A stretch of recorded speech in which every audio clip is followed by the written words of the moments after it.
Cette semaine, c'est la Iloula de Rachel Imenu Zichronah Livracha. Et cette semaine, c'est la Iloula de Rabbi Chaim Pinto, Rav Shach, pas mal de tzadikim. Nous avons été gâtés ce mois de Heshvan, parce que vous savez que le mois de Heshvan, il n'y a pas eu beaucoup de fêtes dans ce mois-là.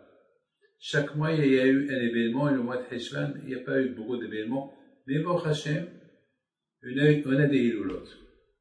Et là, on a pas mal de Hilulot, et surtout, la seule Hilula d'une femme qu'on célèbre dans le monde, c'est la Hilula de Rachel Imenu.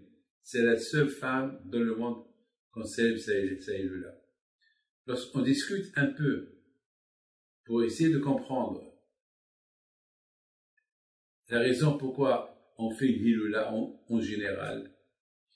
En général, lorsqu'on fait une Hilula d'un tzaddik, c'est pas pour s'asseoir, pour manger, pour danser, enfin, il faut être réaliste. Une Hilula, c'est pour une raison. On parle du tzaddik et surtout, on apprend des midot tovot du tzaddik. Cette semaine, j'ai reçu un homme très important, très important d'un gouvernement, je peux pas dire. Et à l'époque, il faisait partie d'un royaume, il était un grand ministre, etc. Et était premier ministre, tout ce que vous voulez. Et aujourd'hui, il est plus premier ministre. Aujourd'hui, il est un homme normal. Avant, il avait 20, 30, 40 gardes-corps. Il voyageait dans les avions privés. Il faisait tout ce qu'il voulait. Le royaume était ouvert pour lui. Enfin, et aujourd'hui, il est venu avec 2 gardes-corps. C'est fini. Le beau temps est terminé. Plus d'avions privés, enfin. Et j'ai commencé à réfléchir, j'ai dit, regarde la différence entre les vrais tzadikim et tous les gens, les chefs d'État, etc. Regardez par exemple les présidents américains, ou regardez les présidents, ou je sais pas moi, ou même les rois. Tant qu'ils sont au pouvoir, tout le monde parle d'eux. Une fois qu'ils sont plus au pouvoir, ils passent à l'oubli. Regarde, à l'époque, les Havdil, tous les grands rois de l'époque, Titus, Adrianus, enfin, les grands rois célèbres de l'époque. On parle plus d'eux aujourd'hui.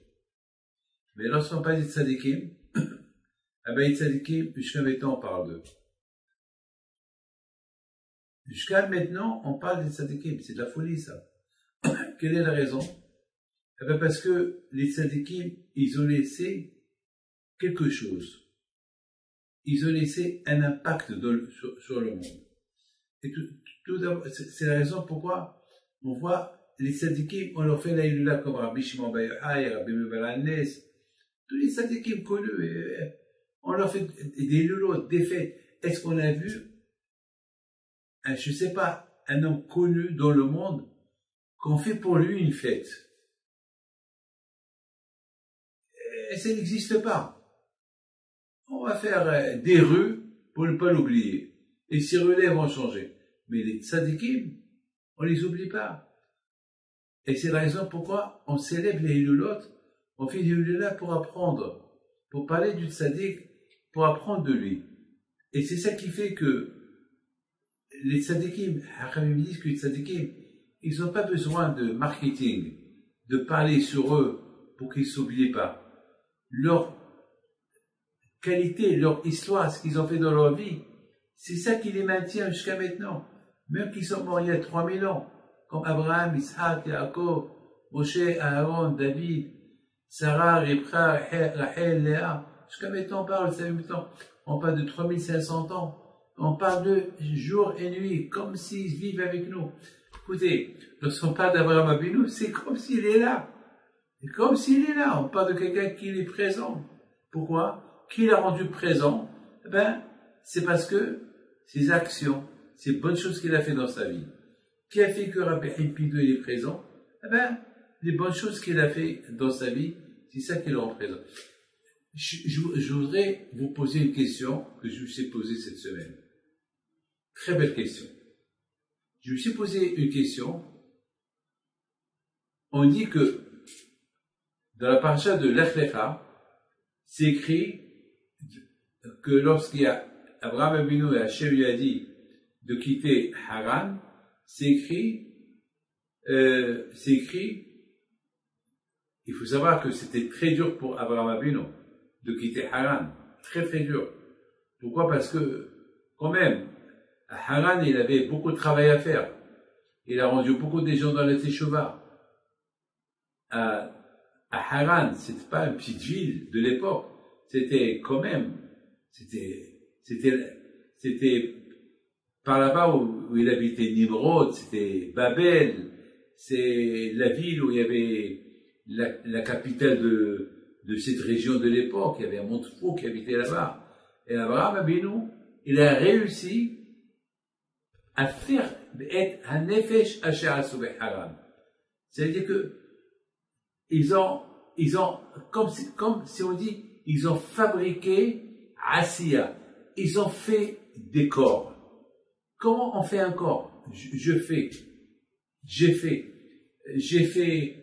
la vaisselle. J'ai lavé la vaisselle. J'ai fait la vaisselle. Ça veut dire, la vaisselle était sale et je l'ai nettoyée. Abraham Avinu, il a nettoyé les gens de Haran.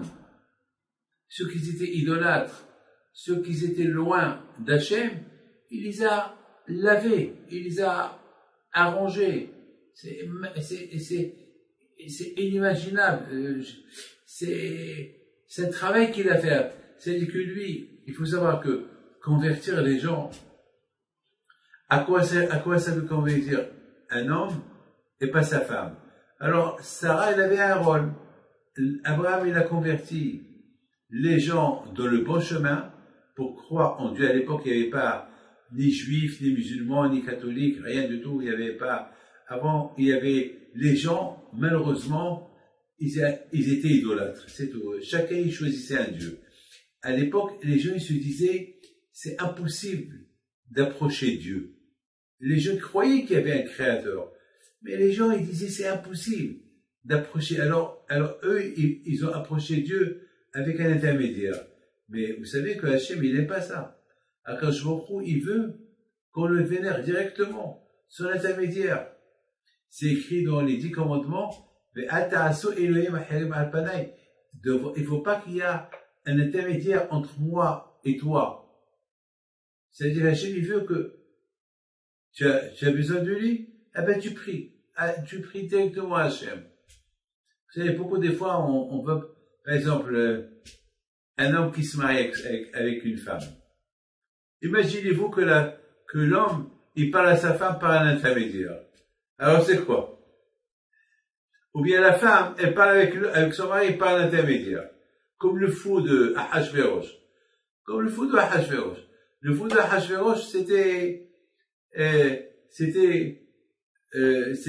lorsqu'il parlait avec comment ça s'appelle, avec Esther, il lui parlait par un intermédiaire. Parce que il lui a pas dit qu'elle était, alors, pour la punir, il lui parlait par un intermédiaire. Donc, c'est pas logique. Donc, Abraham Avinu alav shalom, il a enseigné à l'époque aux gens que Hachem, son plaisir, c'est qu'on lui parle directement. C'est qu'on lui parle, et c'est écrit que lorsque Abraham Avinu il a quitté Haran, eh ben, c'est écrit Ve'et hanefesh asher asu beharan. Beaucoup de fois, ça arrive qu'il y a des gens qui ont une épreuve. Et ils savent pas comment approcher l'épreuve, affronter l'épreuve. Et vous savez une chose, on n'a jamais vu quelqu'un qui a l'émouna Hachem qu'il a perdu dans la vie. Celui qui a les moyens, toujours, il réussit, il gagne. D'une épreuve, on sort grand. Regardez Abraham, de toutes les épreuves qu'il a eues, eh ben, il est sorti très grand. Par exemple, on voit l'épreuve lorsque Hachem dit à Abraham, quitte Haran. Abraham Abeno, il avait un problème. Alors, vous allez me dire, oui, l'épreuve. Ben, Hachem, il a dit à Abraham, lech lecha. C'est à l'âge de 100 ans, lech lecha, c'est le gamataya de 100. Lamed chaf, ça veut dire que je lui ai dit, là, ta femme est stérile, là, t'as pas d'enfant, ben, il lui dit à Kadosh Baruch Hu, lorsque tu auras 100 ans, tu auras un enfant. Et en plus, tu seras riche. Et en plus, tu vas exploser. C'est-à-dire que tu vas devenir, et je te donne Israël, la taille d'Israël, et tu vas me découvrir un peu plus, mais pas ici, ailleurs. Alors maintenant, vous allez me dire, c'est quoi l'épreuve? C'est quoi l'épreuve? Alors vous savez très bien que l'épreuve qu'il avait Abraham, c'est que Abraham Abino était tellement humble, tellement qu'il avait les émonas à Kadosh Baruch Hu, que Abraham Abino à Shalom, il voulait pas tout ce kavod que Kadosh Baruch Hu, il peut lui donner. Vagadel Hashimcha, et tu seras renommé, et celui qui te bénit sera béni, celui qui t'insulte, il sera maudit. Abraham Abino, il voulait pas tout ça. Abraham Abino, depuis qu'il a découvert Dieu, depuis qu'il a découvert Hachem, il était tellement heureux que finalement, il connaît qu'il y a un créateur. Et en plus, il a réussi à convertir beaucoup de gens à croire en Dieu, lui et sa femme. Donc pour lui, c'est une épreuve, toutes ces belles choses-là que Akadosh Baruch Hu, il lui propose. Maintenant, je te dis autre chose. Vous savez qu'est-ce qu'on dit? Schar be'amalika. Dans ce monde-là, tu fais mitzvah, il ne faut pas t'attendre à une récompense. Dans ce monde-là, il n'y a pas de récompense. Dans ce monde-là, tu fais mitzvah, alors il n'y a pas de récompense. La récompense, c'est après 120 ans. Parce qu'il n'y a pas de prix à la mitzvah. Il n'y a pas de prix à la mitzvah. Abraham Abino, tellement qu'il aimait Hachem, pour lui, c'est une épreuve. Hachem, il veut le payer dans ce monde-là. Et Abraham Abino, il ne voulait pas qu'il soit payé. Hachem, il fait tout des Shem Shamaim. En plus, il était choqué. La Torah, elle commence par Lech Lecha. Ça répond à votre question. Toujours, lorsque on commence une paracha, on commence par un début. Et là, le début, c'est quoi? Hachem, il dit à Abraham, va-t'en. Attends, on connaît même pas, on n'a pas vu que Hachem, il a parlé à Abraham, il s'est dévoilé à Abraham. Non. Tout de suite, va-t'en d'ici. Eh ben, c'est ça l'épreuve. Hachem, il voulait servir Hachem, Abraham Abinu voulait servir Hachem, sans qu'Akadosh Baruch Hu lui parle. C'est pas la peine qu'il lui parle. Il est heureux de son sort. Et là, Akadosh Baruch Hu, il vient, on dirait qu'il aime, on dirait que ça y est, il lui parle comme un copain. Et Abraham, il voulait pas que Hachem soit son copain. C'est pas, je te dis, Yoel, tu peux partir. Je te connais tellement que je peux me permettre de t'appeler, Yoel, allez, tu peux partir. Ça veut dire que, au départ, je te dis, ça veut dire que Abraham Abinu alav Shalom, c'était très dur pour lui, cette situation, comment Akadosh Baruch Hu se comporte avec lui. Il veut lui donner de l'argent, il veut lui donner des enfants, il veut lui donner le kavod, la richesse, et les gens, ils vont être, et là où il met ses mains, ça va devenir de l'or, c'est trop pour lui tout ça. Et et par-dessus le marché, Akadosh Baruch Hu lui parle. Mais Abraham, il s'est dit, mais qui suis-je moi? Pourquoi Hachem me parle? Moi, je suis un rien du tout. Qui suis-je moi? Et en plus, il lui parle comme un copain. Et lech lecha, tu peux partir. Comme s'il le connaît depuis tout le temps. Attends, en général, quelqu'un qu'on connaît pas, il y a toujours un début. Par exemple, si on est dans une queue, et je vous connais pas, je veux pas te dire, ça y est, tu peux partir. S'il vous plaît, monsieur, il y a la place, elle est libre. Vous savez, il y a une manière de parler. Mais c'est pas comme si je vous connais. Alors, ça veut dire que c'est ça l'épreuve qu'il avait à Abraham Abinu. Et la plus grande épreuve qu'il avait, Abraham en plus, qu'est-ce qui va se passer avec tous les gens qui ont fait des choses avec lui? Est-ce qu'ils vont les suivre? Eh ben, on a vu que tout le monde l'a suivi. D'une épreuve, il n'y a que des bonnes choses qui sortent. Jamais d'une épreuve, il sort un mal. Il sort un bien. Regardez par exemple la Torah, elle dit que Abraham a bien à la Shalom, Hachem, il lui dit va, il ne sait pas où aller. Il va, il arrive. Alors lorsqu'il est parti à Abraham Abinu, et à 15 jours, il voit qu'Abraham Abinu, il ne se pose pas de questions, au contraire, il est pas bien, il sent qu'il n'a pas le mérite de parler avec Hachem, il sent qu'il ne veut pas de récompense, parce que dans ce monde, il n'y a pas de récompense. Il veut savoir à Akash Baruch Hu sans rien.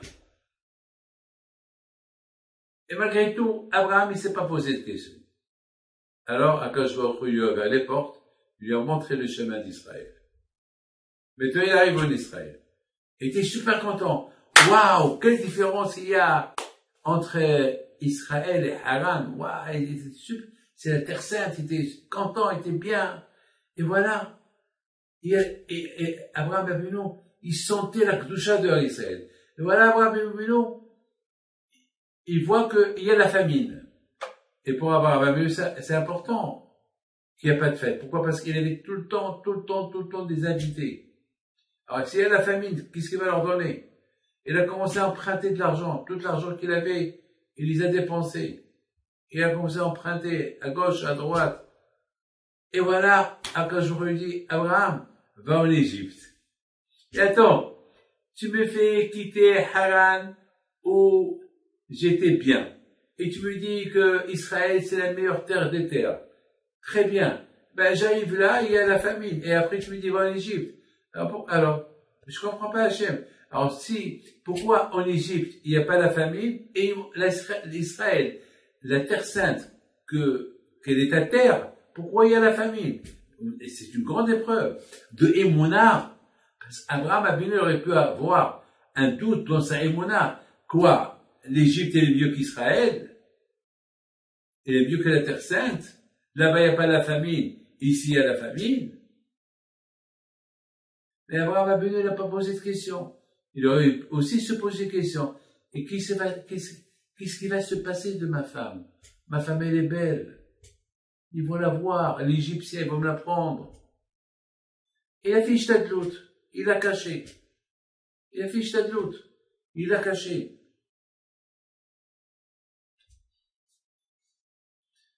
Ça répond à votre deuxième question. Pourquoi il a dit c'est ma sœur?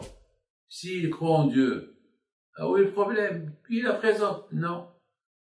Non. Dans la Emouna Hakadosh Baruch Hu, il y a pas de doute. Mais sa femme, elle est belle. Et, oui, je sais que Hakadosh Baruch Hu, c'est lui qui va le protéger. Mais, elle a fait Ishtadlout. Elle dit, bon, je vais dire que c'est ma sœur. Dans la vie, il faut toujours faire Ishtadlout. Comme Yaakov Abinu. Lorsqu'il est parti à la rencontre de Esav, il s'est préparé à 3 choses. Et pourtant, il avait la promesse Hachem qui va le protéger. Et malgré tout, il a fait Ishtadlout. Il s'est préparé à la guerre, il s'est préparé à la prière et au cadeau. Et il dit voilà, il a commencé à prier. Si ma prière, elle n'arrive pas chez Hachem, je fais la guerre.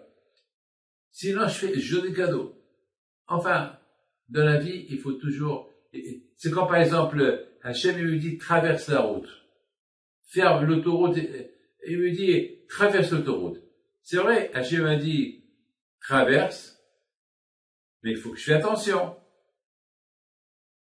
S'il y a une Porsche qu'elle court, qu'elle roule à 200 km à l'heure, je vais mettre ma vie en danger. Mais Hachem t'a dit traverse, d'accord, mais je vais traverser, il faut que je fasse attention. Il y a ce qu'on appelle Ishtadlout. D'ailleurs, on dit, il faut pas s'asseoir dans un endroit où c'est dangereux. Par exemple, vous allez vous monter la tour Eiffel et vous allez vous asseoir au bord, au 3e étage. Attends, qu'est-ce que tu fais là? Ah ben, je suis assis. Mais c'est dangereux. Ben, si c'est pas mon heure de mourir, pourquoi je vais avoir peur? Attends, mais, et c'est peut que le malach avec lui-même va te pousser. Attends, il faut que je t'aide l'autre, il faut faire attention. Donc, c'est la raison pourquoi Abraham Avinu, il a caché sa femme dans une boîte, et il a dit, c'est ma sœur. Pourquoi? Parce que c'est comme ça, c'est faire, mais quand même, on a vu que c'était des grosses épreuves pour Abraham d'aller en Égypte. Mais il a surmonté toutes ces épreuves-là. Et il est sorti gagnant. Alors, comment il est sorti gagnant? Il s'est approuvé, il est devenu pauvre en Israël, parce que tout l'argent qu'il avait, il les a dépensés pour les inviter, et la parole lui a donné un paquet d'argent. Et non seulement ça, il lui a donné la terre de Goshen. Tu savais ça? Tu savais pas? Il lui a donné la terre de Goshen. Et lorsque Yaakov Avinu, quelques centaines d'années plus tard, il est venu en Égypte, où il est parti? À la terre de Goshen. Il avait pas besoin de demander un service à Paro. Pourquoi? Parce que Paro, il a indemnisé Sarah Imenu, parce qu'il a volé de son mari, il lui a donné la terre de Goshen. Donc, un bien, d'un mal, il est sorti un bien. Jamais on perd dans l'affaire. Jamais dans l'affaire, on perd. Jamais. Et c'est ça, toutes ces épreuves que la Torah nous raconte. Les épreuves qu'Abraham Avinu, il a subies dans sa vie. Alors, toutes ces épreuves-là, et c'était bénéfique pour lui. Par exemple, l'épreuve de comment ça s'appelle, de Yitzhak Avinu, l'égorger. Prends Yitzhak, égorge-le. Alors, c'est une grande épreuve, oui ou pas? Et il a supporté l'épreuve. Mais qu'est-ce qui est sorti plus tard de cette épreuve-là? Eh ben, chaque année, Akadosh Baruch Hu, il nous pardonne grâce à ça. Vous imaginez se révolter contre un roi? Celui qui se révolte contre un roi, il est condamné à mort. Avec toutes les avérotes qu'on fait toute l'année, on est peut-être condamné à 1 milliard de condamnations par an. Et voilà, grâce à Yitzhak Avinu, grâce à son sacrifice, on est pardonné. Vous savez, une fois, je prenais la queue pour voyager quelque part. J'étais accompagné, je pense, avec William, je ne me rappelle pas qui, et on n'avait pas les billets. Parce que c'était complet. On s'est dit, on va aller quand même. On va aller à l'aéroport. Si on trouve des places, voilà. Parce que ce jour-là-bas, il y avait un événement, je me rappelle pas, je peux pas vous dire où c'était. En Argentine ou, je sais pas, je me rappelle pas. Et il y avait 20 personnes en liste d'attente. 20 personnes en liste d'attente. Alors, on s'est dit, 20 personnes en liste d'attente, ça y est, il y a pas de chance. On va pas prendre le vol. Et finalement, on a commencé à voir que les 20 personnes, il y avait des annulations et à un moment donné, vers la fin, avant que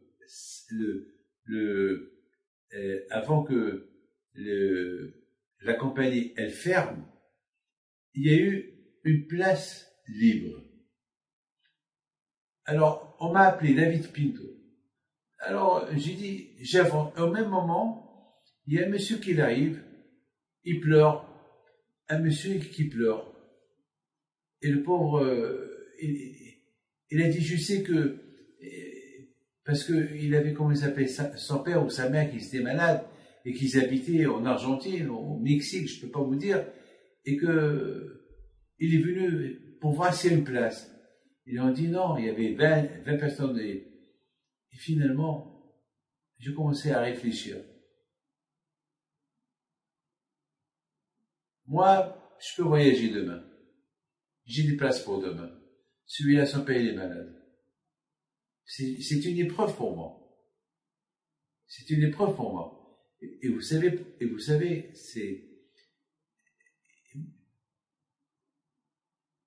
je sais pas, il fallait que je prenne une décision. J'ai dit à la femme qui s'occupe des billets, ça vous dérange pas que je lui donne ma place? Parce que lui, il a besoin de voyager. Moi, je peux voyager demain. Il me dit, ouais, vous êtes très gentil. J'ai pas encore écrit votre nom, donc je peux. Et au même moment, écoute bien, donc maintenant, moi, j'ai perdu. Dans l'affaire, j'ai perdu. C'est-à-dire que, même ce que je dois voyager le demain, mais l'événement d'aujourd'hui, je vais le rater. À peine que je me suis tourné pour partir, elle m'appelle. Monsieur Pito, il y a 2 places qui sont, je ne comprends pas, je vais devenir folle. Il y a 2 places qui se sont libérées. Alors pour vous et monsieur Marciano, c'est la folie. Et je vous dis pas, elle a même versé des larmes. Elle a pleuré. C'est une non-juive. Elle n'a rien compris. Elle n'a pas compris comment 20 personnes, l'avion était complet, il y avait 20 personnes en liste d'attente, plus moi et ce monsieur et William, ça fait 3. Les 23, elle n'a rien compris. Elle a dit, j'ai jamais vu 20 personnes en liste d'attente qu'on leur a trouvé des places, peut-être à 10 personnes, 5 personnes, mais 24 personnes, presque 20% de l'avion, c'est impossible. Elle a rien compris. D'une épreuve, on ne perd pas. Alors, Be'ezat Hashem, c'est quelque chose qu'on doit bien tenir. C'est ça la paracha de Lech Lecha. Lech Lecha, c'est la paracha des épreuves. Lorsque tu commences l'épreuve bien, eh ben, tu termines toutes les épreuves bien. Et c'est une leçon à apprendre.